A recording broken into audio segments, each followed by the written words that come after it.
Hello, and thank you for joining me on our journey through Holy Week. Today is Wednesday, and I shall shortly be reflecting on our reading for today. But before we come to that, I'd just like to bring you up to speed on some of our services that are going to be happening between now and Easter Sunday. Tomorrow, Maundy Thursday, we won't be putting a video out of Catherine doing a reflection on a reading. That's going to be done at 7 o'clock on Zoom, details of which she'll be emailing out. Following her reflection, we will then move into the time of the home communion using the booklets that we use the other Sunday. So do have your bread and wine ready for that. On Friday at 2 o'clock, we shall have our 1 hour at the cross, a reflection time. So again, that will be on Zoom. So look out for the joining links for then. And then on Easter Sunday at 10:30, join us on Zoom once again for our Easter Sunday service. And that will be a modified service around our home communion. So once again, be prepared with your booklets and your bread and wine. So I do hope that you'll be able to join us for some, if not all of those services, as we go through this very somewhat strange Easter period, as we're not able to gather personally together, but we can gather, as it were, through the means of technology. So our reading for today comes from John chapter 13, verse 21 to 32. Let me read it for you. After he had said this, Jesus was troubled in spirit and testified, "Very truly I tell you, one of you is going to betray me." His disciples stared at one another, at a loss to know which of them he meant. One of them, the disciple whom Jesus loved, was reclining next to him. Simon Peter motioned to this disciple and said, "Ask him which one he means." Leaning back against Jesus, he asked him, "Lord, who is it?" Jesus answered, "It is the one to whom I will give this piece of bread when I have dipped it in the dish." Then dipping the piece of bread, he gave it to Judas, the son of Simon Iscariot. As soon as Judas took the bread, Satan entered into him. So Jesus told him, "What you are about to do, do quickly." But no one at the meal understood why Jesus said this to him. Since Judas had charge of the money, some thought Jesus was telling him to buy what was needed for the festival or to give something to the poor. As soon as Judas had taken the bread, he went out and it was night.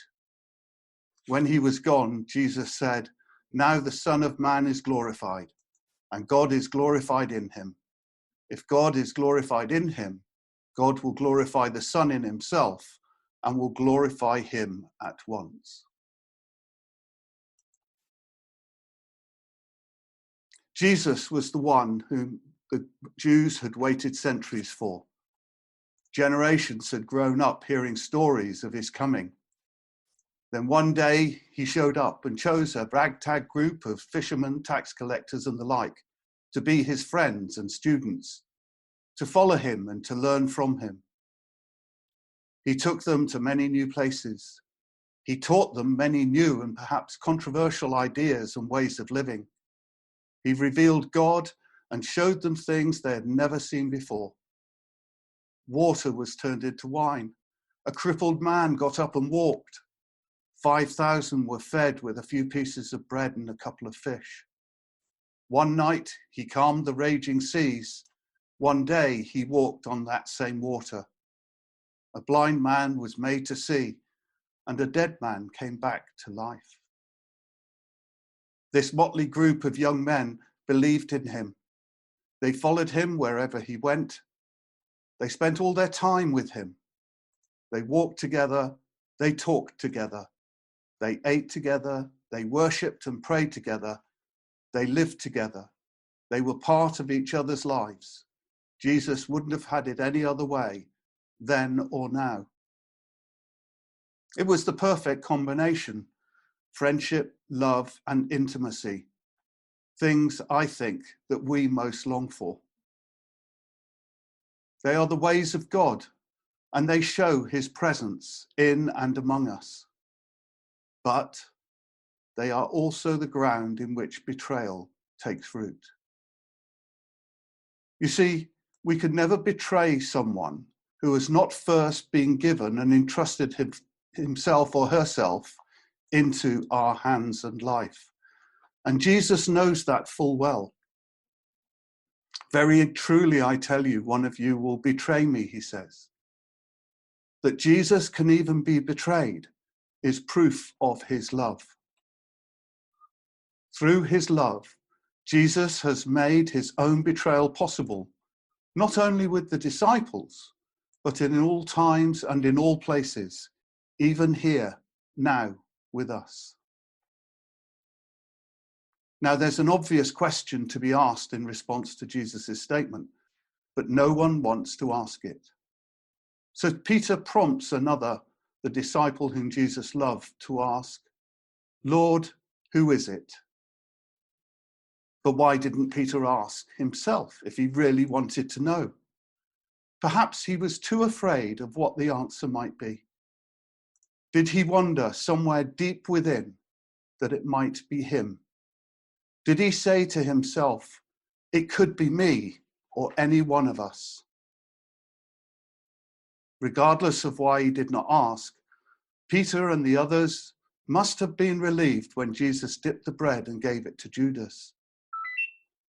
And might it be true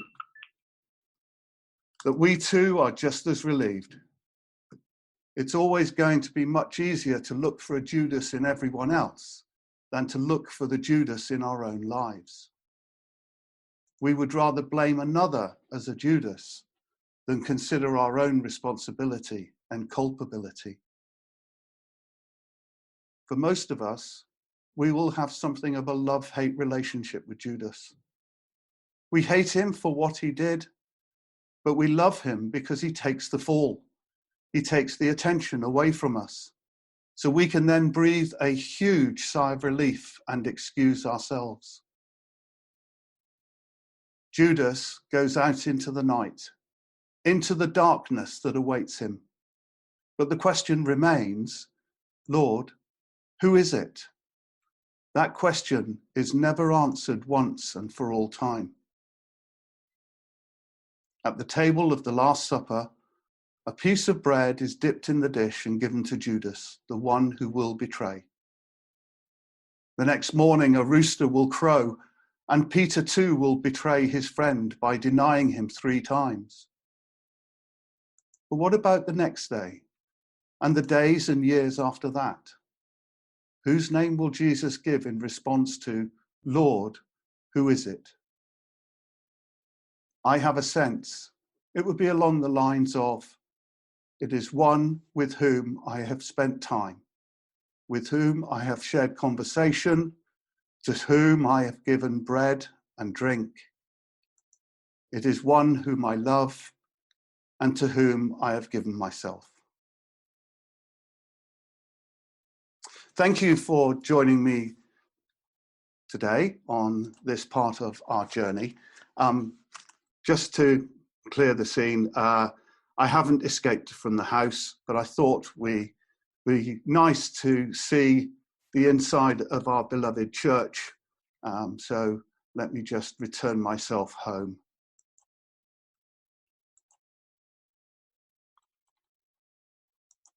To show that I haven't broken the social distancing rules.